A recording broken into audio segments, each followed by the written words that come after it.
Bonjour à toutes et à tous et bienvenue dans ce vlog. Je sais que pour la plupart d'entre vous, et ça nous fait plaisir, vous avez suivi l'ensemble des vlogs de Lysia Sévry 2025. Alors là c'est particulier parce qu'on a nos 3 lauréats. Déjà on a Maïmouna, qu'on félicite, qui est derrière l'appareil. Maïmouna, lauréate en pénal, Nina, lauréate en civil, et Cheikh Yacouba Silla, que vous allez voir dans le vlog, qui est lauréat en éloquence. Du coup, j'espère que vous allez kiffer ce vlog et vous nous ferez de retour dans les commentaires. Merci beaucoup.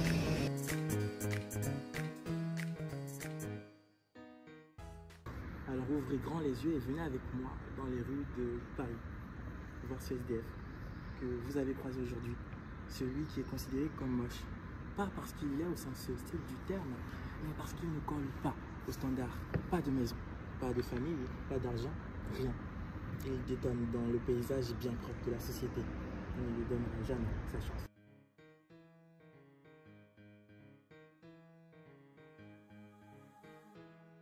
Bon, mesdames, messieurs, là on est avec Maïmouna Kanouté, lauréate en catégorie pénale, qui va représenter Évry au national. Maïmouna, ça va? Ça va. Alors, qu'est-ce que tu ressens? Un peu de stress ou tranquille, ça va le faire?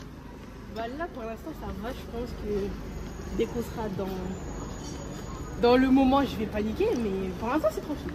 Ok, est-ce que tu as un mot à dire pour les futurs gens qui attendront ce niveau-là? C'est-à-dire arriver au national? Bah, c'est une fois dans la vie. Donc, profitez. Alors, mesdames, messieurs, là, on est avec Cheikh Silla, lauréat en catégorie éloquence. Mais regardez-moi ce flow. Mais est-ce que vous avez vu un homme aussi beau dans votre vie? Bon, j'arrête de le tailler, sinon il va être timide. Cheikh, tu ressens quoi là actuellement? Un peu de stress? Ça va? Détermination? Je sais pas, là je ressens un peu rien. Ah ouais? Je vais juste arriver là-bas, je vais ressentir les vrais trucs que je dois ressentir. Ok, est-ce que tu aurais un message à transmettre pour les gens qui, dans le futur... Déjà, on marche depuis longtemps. Je suis désolé, c'est le GPS. Et on est intelligent et chargé en bas. Ok. Bon, mesdames, messieurs, là on a le président de Lysia Sévry 2025. Hello, celui guys. qui nous a fait vivre une belle année, qui nous a amené au national et qui maintenant a amené 3 beaux lauréats au national. Est-ce que tu aurais un message à leur transmettre ou quelque chose à dire? Tout simplement, c'est toi le président, c'est toi le big boss. Moi je leur dirais de prendre ce tour 1 comme un tour 1 et qu'en fait il n'y a pas tant d'enjeux que ça, ils sont assez talentueux pour aller jusqu'en finale. Donc il y a juste à s'amuser et ça va le faire. On sent la confiance que tu as en eux, ça fait plaisir. Bon, je te ferai un petit feedback juste après. Ok, c'est good. Voilà, on est avec la personne. On est avec Cecilia Vanida Ratanovo et bye. Salut. Ça va? Ouais, ça va. Il y a beaucoup de soleil aujourd'hui, un peu fatigué ou tout va bien? Belle journée, il fait super beau. Franchement, j'ai bien dormi hier soir, donc au niveau fatigue, ça va. La seule chose, c'est que je suis tombée malade malheureusement. Donc j'avoue que là, ça draine un petit peu, mais à part ça, je suis quand même super en forme et contente d'être là. J'ai hâte de voir les prestations. Ok, sur Lysia Sévry, tu nous as donné quelques mots. Est-ce que sur la conférence nationale, quelques mots aussi à donner? Ou t'attends de voir ce que ça va justement donner? Franchement, oui, j'ai pas grand chose à dire. J'attends juste de voir ce que ça va donner. J'ai juste envie qu'on se fasse plaisir en fait pour ce premier tour et qu'on vienne montrer en fait qui on est, comment on est chez Évry en fait. Ok, Voilà. Merci beaucoup. Bon, là on est arrivé à rue d'Assas comme prévu, on est dans la fac d'Assas et c'est ici que se déroulera le premier tour en tout cas de la conférence nationale. On a hâte de voir ce que nos orateurs auront donné.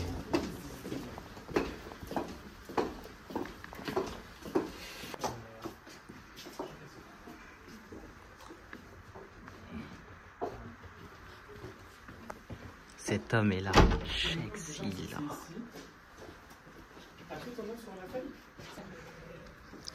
Ça c'est la police des comics. Avec une balle anti-stress parce que il est un peu stressé. Violet, normalement c'est Maïmouna. Oui, Maïmouna. Nina qui a imprimé des plaidoiries, tout le monde, un peu comme la petite maman de Lysia Sévry.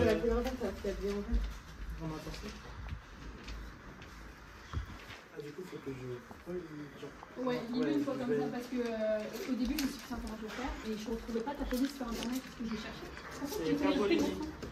que j'ai rencontré la télévision.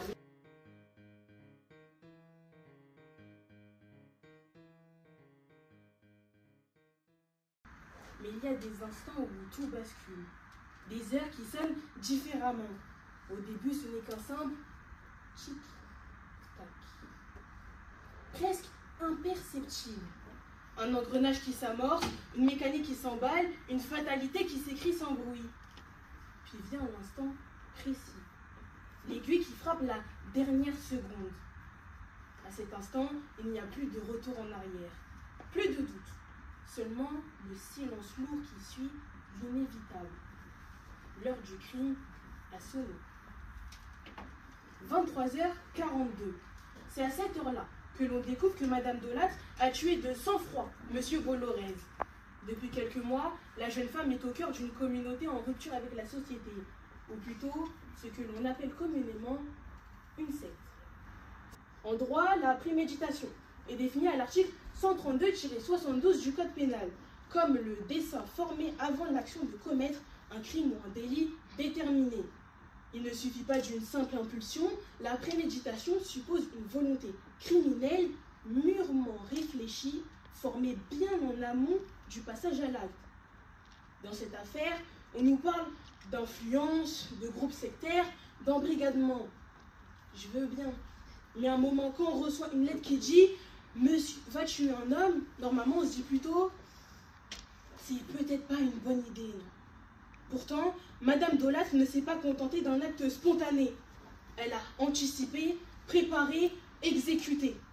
L'arme du crime ne s'est pas retrouvée entre ses mains par hasard. Son geste a été l'aboutissement d'une réflexion, d'un processus. Mais plus encore, cette préméditation est indiscutable au regard des lettres retrouvées entre elle et Madame Mensonge. Ces correspondances détaillées et précises ne laissent aucune place au doute. Elles décrivent les étapes, dictent une mission et fixent même la finalité du meurtre. Et Madame Dolâtre a suivi ces directives avec une précision chirurgicale. Son crime n'est pas né d'un élan soudain, il a été programmé, orchestré, exécuté selon un plan établi à l'avance. Chaque élément démontre que ce meurtre était un compte à rebours enclenché bien avant 23h42. Ainsi, c'est par tous ces éléments que le crime d'assassinat est bel et bien caractérisé. Le temps, d'ordinaire, avance sans bruit, mais parfois une horloge s'arrête net. Le crime, c'est ce moment précis où le mécanisme se grippe, où les aiguilles cessent de tourner. Monsieur Bollorez n'aura plus jamais d'après. Son temps est figé, sa dernière heure inscrite à jamais sur un cadran que personne ne viendra faire avancer et qui ne connaîtra plus jamais de tic-tac. Madame Dolâtre voulait une cause, elle a trouvé un procès. Elle voulait exécuter un plan, elle va finir par en subir les conséquences. Comme quoi, tout ne se passe pas toujours comme prévu. C'est donc à la suite de ces considérations, en tenant compte des circonstances propres à cette affaire, notamment l'absence inquiétante de remords de Madame Dolâtre, et conformément aux articles 221-1 et 221-3 du Code pénal, que je requiers la réclusion criminelle à perpétuité.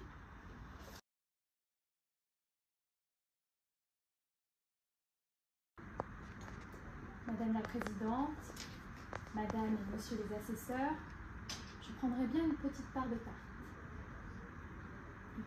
Plutôt du fromage. Et de la salade. Je ne sais pas. Le problème, c'est que j'ai trop de choix. Peut-être pas assez, finalement. Partons du principe que je prenne de la tarte, mais que je me rende malade. J'aurais certainement fait le mauvais choix. Cependant, si je prends du fromage, je serais déçue de ne pas finir sur une petite note sucrée. Et si je prends de la salade, j'aurais très certainement encore faim à la fin du repas. Et en même temps, si je ne prends pas de tarte, je risque de décevoir monsieur qui a préparé ce délicieux entremets. Le problème quand on a le choix, c'est qu'on prend le risque de faire le mauvais. Alors, on parle de nourriture, rien de très embêtant. Et quand on parle d'enfants, ça devient tout de suite plus embêtant. C'est pour ça que j'aimerais que vous vous mettiez à la place de cette femme. Allez-y. Bon, je vais vous raconter l'histoire, ça va être beaucoup plus simple. Vous avez fait de longues études juridiques dans le but de devenir notaire et vous êtes passionné par votre travail. Car vous consacrez toutes vos journées au travail. Mais un jour, c'est le chamboule. Vous la rencontrez. Elle, la bonne personne. Celle qui vous fait vous sentir beau, séduisant, vivant, tout en gardant cette petite part de fragilité et de sensibilité que seul l'amour connaît. Cependant, comme toute relation, il y a un petit talon d'Achille. Vous ne vous voyez pas devenir mère. Vous doutez et vous laissez entrevoir une possibilité, mais aucune issue ne semble se dégager. Et on vous bassine, sans cesse, continuellement. C'est pour quand les enfants? L'horloge biologique, elle tourne, il ne faudrait pas tarder. À ce rythme-là, je risque de ne jamais connaître mes petits-enfants. Et plutôt que d'avoir un mari qui vous soutient, monsieur vous rabâche sans cesse qu'il veut devenir père. Parce que comme l'horloge, la roue elle tourne. Et un jour, c'est la douche froide. Vous êtes certaine, vous ne voulez pas d'enfant. Et vous lui dites. Plutôt que de trouver une issue favorable à tous, monsieur décidera d'aller se languir dans les bras d'une autre. Oui, c'est bien connu, la solution la plus simple dans ce cas-là, c'est la fuite. Retour à la réalité. Parce que oui, ce que vous venez de vivre n'était que le fruit de vos pensées. Ce que vous venez d'imaginer, Madame Béret, elle le vit depuis des années avec son époux Monsieur Parr. Et la réalité, elle est bien plus difficile qu'une simple pensée.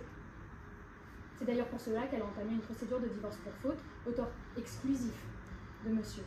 Alors oui, il n'y a pas mort d'homme. Simplement un cœur brisé par des mensonges à répétition pendant des semaines, peut-être même des mois. C'est votre appréciation souveraine qui déterminera la gravité de la faute, mais par contre, le caractère renouvelé, lui, il est incontestable.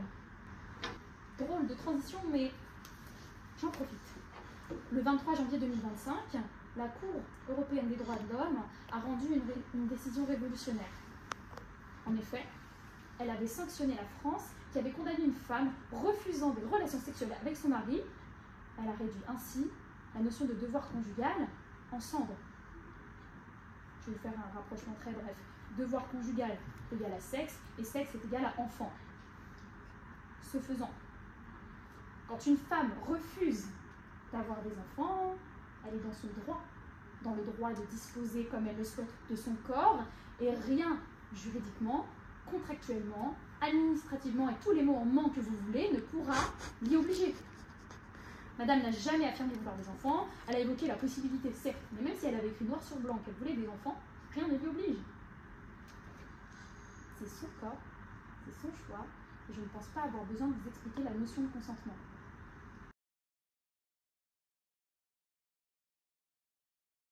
Quand vous voulez, Monsieur Sylla, vous avez la parole.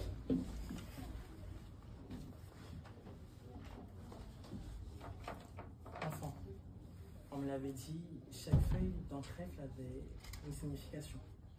L'espérance, la foi, l'amour. Ces merveilles que l'on cueille sans effort, tapis sous nos pas.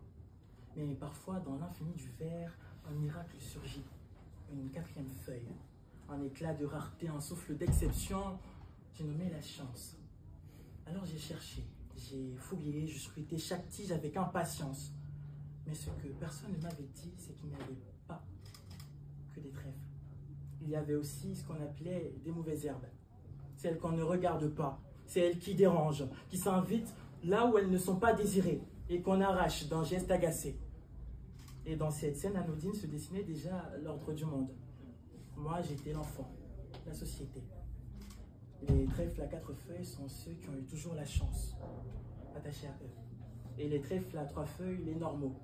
Et en dessous d'eux, il y avait les mauvaises herbes, celles qu'on piétine, qu'on dévisage, celles qui n'ont pas leur chance, les moches. Alors, mesdames et messieurs, monsieur le président, madame, monsieur du jury, très chère assemblée, quand on est un trèfle, on a tendance à retirer ses feuilles, une par une. Et aujourd'hui, faisons de même. Les moches n'ont pas leur chance parce que notre société n'est qu'une société d'apparence. Mesdames et messieurs, aujourd'hui, samedi, jour de marché, vous vous rendez devant une étal de tomates. Un simple choix, d'un côté une tomate fraîche, lisse, éclatante.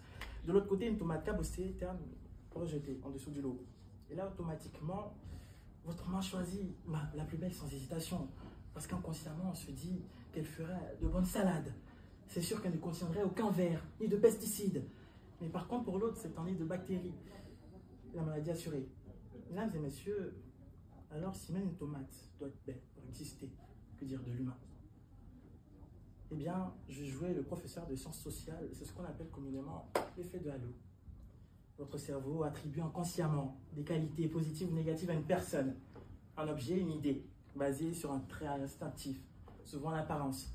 Et mesdames et messieurs, tout dans cette société, consciemment ou inconsciemment, est façonné par l'apparence. Dans le monde du travail, les beaux sont avantagés, plus d'embauches, de meilleurs salaires, rien que grâce à leur apparence. Les relations amoureuses, c'est l'apparence qui suffit à séduire, bien avant la personnalité. Et les publicités, les médias alimentent cette culture du beauty privilège pour les plus anglophones d'entre nous. Et encore pire, la justice elle-même n'échappe pas à cela. Imaginez cet homme avec un regard perçant, ses traits sculptés, incarnant la beauté brute. Eh bien, ce n'est pas moi, même si, voilà, c'est un criminel.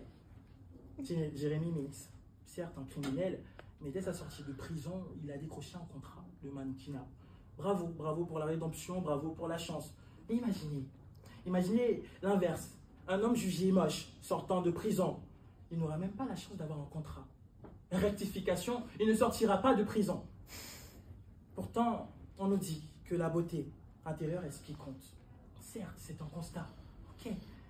Un autre constat, et soyons réalistes, c'est qu'un beau, aussi méchant soit-il, aura toujours plus de chance qu'un moche gentil.